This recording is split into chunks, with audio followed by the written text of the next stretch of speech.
ஆண்டவராக இயேசு கிறிஸ்துவின் நாமத்திற்கு மகிமை உண்டாவதாக. இந்த நல்ல நாளிலே உங்கள் யாவரையும் நான் வாழ்த்துகிறேன்.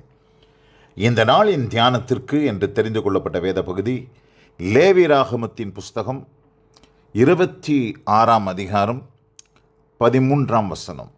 The book of Leviticus chapter 26 verse 13. நீங்கள் எகிப்தியருக்கு அடிமைகளாய் இராதபடிக்கு நான் அவர்கள் தேசத்திலிருந்து உங்களை புறப்பட பண்ணி உங்கள் நுகத்தடிகளை முறித்து உங்களை நிமிர்ந்து நடக்க பண்ணின உங்கள் தேவனாகிய கர்த்தர் என்று கர்த்தர் சொல்கிறார். பிரியமானவர்களே, நாம் வாசிக்க கேட்டதான இந்த வார்த்தைகளிலே கர்த்தர் அவருடைய ஜனம் எகிப்திலே அடிமைகளாக இருந்தார்கள். They were bond servants in Egypt. எப்படி நடந்தார்கள் என்று சொன்னால், அவர்கள் மேல் நுகத்தடி வைக்கப்பட்டிருந்தது. நுகத்தடி. நான் ஆங்கிலத்தில் வாசிக்கிறேன். I am the Lord your God who brought you out of the land of Egypt, that you should not be the slaves. I have broken the bands of your yoke and made you walk upright. இந்த இடத்துல ஆண்டவர் எப்படி நம்மளை நடக்க பண்ணியிருக்கிறாரா? And I have made you walk upright. நிமிர்ந்து நடக்க பண்ணியிருக்கிறார். எப்படி இருந்தாங்க இஸ்ரவேல் மக்கள் எகிப்தில்? கூனி குறுகி பார சுமையை சுமந்து அந்த எகிப்தின் அடிமைத்தனத்தினால் அவர்கள் குறுகி போயிருந்தார்கள். நிமிர்ந்து நடக்க முடியாத ஒரு அனுபவம்.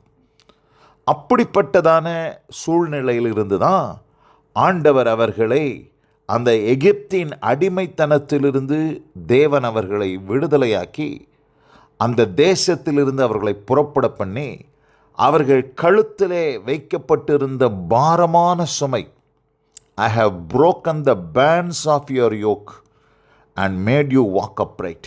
பாரமான சுமையாகிய நுகத்தடிகளை முறித்து உங்களை நிமிர்ந்து நடக்க பண்ணின உங்கள் தேவனாகிய கர்த்தர் என்று கர்த்தர் சொல்கிறார். பிரியமானவர்களே, இந்த அருமையான இந்த நாளில் கூட இந்த வசனத்தை கேட்டுக்கொண்டிருக்கிற அன்பான சகோதரி சகோதரியே, உங்கள் வாழ்க்கையிலும் என் வாழ்க்கையிலும் ஆண்டவர் இதே தான் செய்தார். என்ன செஞ்சார்னா, நம்ம எல்லாரும் ஒரு காலத்தில் இந்த எகிப்து எதற்கு ஓப்பன்னு கேட்டிங்கன்னா, பழைய வாழ்க்கை, இந்த ஓல்டு லைஃப், பழைய வாழ்க்கைக்கு இந்த எகிப்து ஒப்பனையாக இருக்குது, உலகத்திற்கு ஒப்பனையாக இருக்குது. எகிப்தின் அதிபதி பார்வோன், இந்த உலகத்தின் அதிபதி சாத்தான். சாத்தானுக்கும் உலகத்துக்கும் நம்ம ரட்சிக்கப்படுவதற்கு முன்பாக அடிமைகளாக இருந்தோம். பாவத்துக்கு அடிமை, சாத்தானுக்கு அடிமை, மாம்சத்துக்கு அடிமைகளாக இருந்தோம். பாவ பாரம் நம் மீது வைக்கப்பட்டிருந்தது. பாரமான நுகத்தடிகளை நாம் சுமந்து கொண்டிருந்தோம். ஆனால் ஆண்டவர் என்ன செஞ்சாரா? I have broken the bands of your yoke. உங்கள் கழுத்தில் உள்ள நுகத்தடிகளை முறித்து and made you walk upright, உங்களை நிமிர்ந்து நடக்க பண்ணினேன் என்று கர்த்தர் சொல்கிறார். இப்போ கர்த்தருடைய பிள்ளைகளாகிய நம்மையும் ஆண்டவர் இந்த ரட்சிப்பின் வாழ்க்கைக்குள்ளே கொண்டு வந்ததின் நோக்கம் எதற்கென்று சொன்னால், தலைகுனிந்து நடக்க வேண்டிய அவசியம் இல்லை. நீங்கள் எப்படி நடக்கணும்னா, நிமிர்ந்து நடக்கணும். Walking upright. இந்த அரும்பத்தை தான் ஆண்டவர் உங்களுக்கு கொடுக்க விரும்புகிறார். ஆனால் இன்றைக்கு அநேக கர்த்தருடைய பிள்ளைகள் எப்படி நடந்து கொண்டிருக்கிறார்கள் என்று சொன்னால், அவர்கள் ஒரு காலத்தில் நிமிர்ந்து நடந்தவர்கள் தான். ஆனால் இன்றைக்கு கூனி குறுகி தலை கவிழ்ந்து நடந்து கொண்டிருக்கிற ஒரு சூழலுக்குள்ளே தள்ளப்பட்டு இருக்கிறார்கள். ஏன் என்று சொன்னால், அவர்கள் எந்த எகிப்திலிருந்து தேவன் அவர்களை விடுதலையாக்கினாரோ மறுபடியும் அந்த பழைய வாழ்க்கைக்கு அவர்கள் திரும்பினதினாலே பாரமான சுமை அவர்கள் மேல் சுமத்தப்பட்டு மறுபடியும் தலை கவிழ்ந்து நடக்க வேண்டிய ஒரு அனுபவம் உண்டாகிவிட்டது. இஸ்ரவேல் மக்களும் என்ன செய்தார்கள்?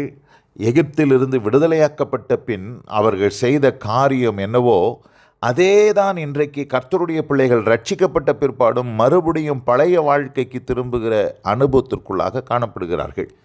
என்னாகமம், the book of Numbers chapter 14 verse 3. 3ஆம் வசனத்தை வாசிக்கிறோம். 14ஆம் அதிகாரம், எண்ணாகமத்தின் புஸ்தகம் 14ஆம் அதிகாரம் 3ஆம் வசனம். நாங்கள் பட்டயத்தால் மடியும்படிக்கும் எங்கள் பெஞ்சாதிகளும் பிள்ளைகளும் கொள்ளையாகும்படிக்கும் கர்த்தர் எங்களை இந்த தேசத்துக்கு கொண்டு வந்தது என்ன? எகிப்துக்கு திரும்பி போகிறதே எங்களுக்கு உத்தமம் அல்லவோ என்றார்கள். அப்போ பாருங்கள், இங்கே ஜனங்க என்ன சொல்கிறாங்க, நாங்கள் மறுபடியும் எகிப்துக்கு போகிறோம் அப்படின்னு இங்கே ஒரு தீர்மானம் எடுக்கிறாங்க. பிரியமானவர்களே, இன்றைக்கு அநேக கர்த்தருடைய பிள்ளைகள் பின்மாற்றம் அடைந்து அவர்கள் ஆவிக்குரிய ஜீவிதத்தில் ஒரு காலத்தில் பிரகாசமாக இருந்தவர்கள் இன்றைக்கு அவர்கள் வாழ்க்கையில் பிரகாசமற்றவர்களாய் பழைய பாவத்திற்கு உடன்பட்டு பழைய வாழ்க்கைக்கு அவர்கள் திரும்பி தலை கவிழ்ந்து மறுபடியும் பார சுமை அவர்கள் மேல் சுமத்தப்பட்டதினாலே நிமிர்ந்து நடக்க முடியாமல் தலை கவிழ்ந்து நடந்து கொண்டிருக்கிற அநேக கர்த்தருடைய பிள்ளைகள் உண்டு.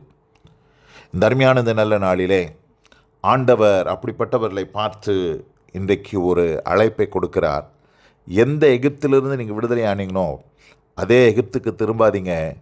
எகிப்திலிருந்து மறுபடியும் வெளியே வரும்படி ஆண்டவரை நோக்கி ஜெபிங்கள். ஆண்டவர் உங்களுக்கு ஒரு விடுதலை தருவதற்கு தேவன் போதுமானவராக இருக்கிறார். ஒரு வசனத்தை வாசிக்கிறேன். புதிய ஏற்பாட்டில் 2 பேதுரு 2ஆம் அதிகாரம் 20ஆம் வசனம். 2 Peter chapter 2 verse 20.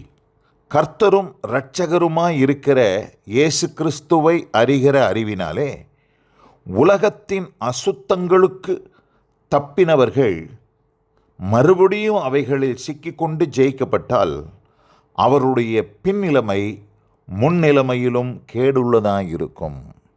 பார்த்தீங்களா? அவங்களுடைய பின்னிலைமை, அவருடைய பின்னிலைமை எப்படியா மாறிடுமா? முன்னிலைமையிலும் கேடுள்ளதாக மாறிடுமா. எப்போ?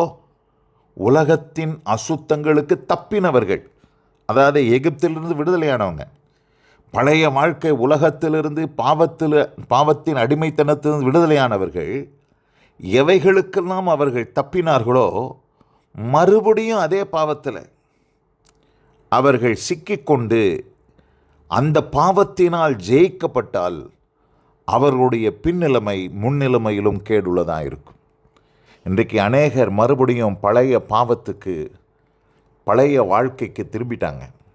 பிரியமானவர்களே, நான் என்னென்ன பாவம்னு சொல்லி சுட்டி காட்ட விரும்பலை. நீங்களே உங்களை நிதானித்து பார்த்து நம்ம எங்கே நிற்கிறோம், மறுபடியும் எகிப்தின் பாவத்துக்கு திரும்பிட்டோமா என்று சொல்லி சோதித்தறிந்து அந்த எகிப்தை விட்டு வெளியே வரும்படி கர்த்தருடைய நாமத்தினாலே உங்களை அன்பாக கேட்கிறேன்.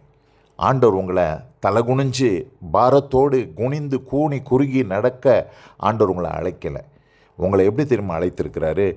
நிமிர்ந்து நடக்கும்படி, நிமிர்ந்து வாக்கிங் அப்ரைட், அங்கே நிமிர்ந்து நடக்கும்படியாக ஆண்டவர் உங்களை அழைத்திருக்கிறார்.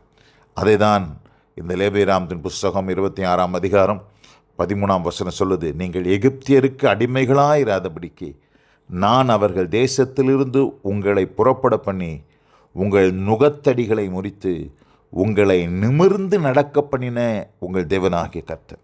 தலை குனிந்து நடக்காதீங்க. ஆண்டவர் உங்களை நிமிர்ந்து நடக்க பண்ணுகிற தேவனாக இருக்கிறார். நம்முடைய தேவன் அப்படிப்பட்ட தேவன். 18 வருஷமாய் கூனியாய் இருந்த ஒரு ஸ்திரீயை ஆண்டவர் தொட்டு அவளை நிமிர பண்ணினார். அதுபோல் உங்களையும் ஆண்டவர் இந்த நாளிலே நிமிர பண்ணுவதற்கு தேவன் போதுமானவராக இருக்கிறார். கர்த்தர் உங்களை ஆசீர்வதித்து வழி நடத்தி காப்பாராக. God bless you all. ஆமென், ஆமென். நாம் ஜெபிப்போம். எங்கள் அதிகமாய் நேசிக்கிறதான எங்கள் அன்பின் பரலோக பிதாவே, நாங்கள் தியானிக்க கேட்ட இந்த வார்த்தையின்படி உங்களை நிமிர்ந்து நடக்க பண்ணின உங்கள் தேவனாகிய கர்த்தர் என்று நாங்கள் தியானித்த இந்த வார்த்தையின்படி ஆண்டவரே, நிமிர்ந்து நடக்க பண்ணின நாங்கள் உம்முடைய பிள்ளைகள் மறுபடியும் கூனி குறுகி அவர்கள் தலை கவிழ்ந்து நடக்கக்கூடாது. ஆண்டவரே, நிமிர்ந்து நடக்கிற ஒரு அனுபவத்தை அவர்கள் பெற்றுக்கொள்ள உம்மை நோக்கி பார்க்க கர்த்தர் கிருபை செய்தருளும். ஆசீர்வதியும். இயேசு கிறிஸ்துவின் வல்லமை மிகுந்த நாமத்தில் ஏறெடுக்கிறோம். ஜெபம் கேளுங்க நல்ல பிதாவே. ஆமென், ஆமென்.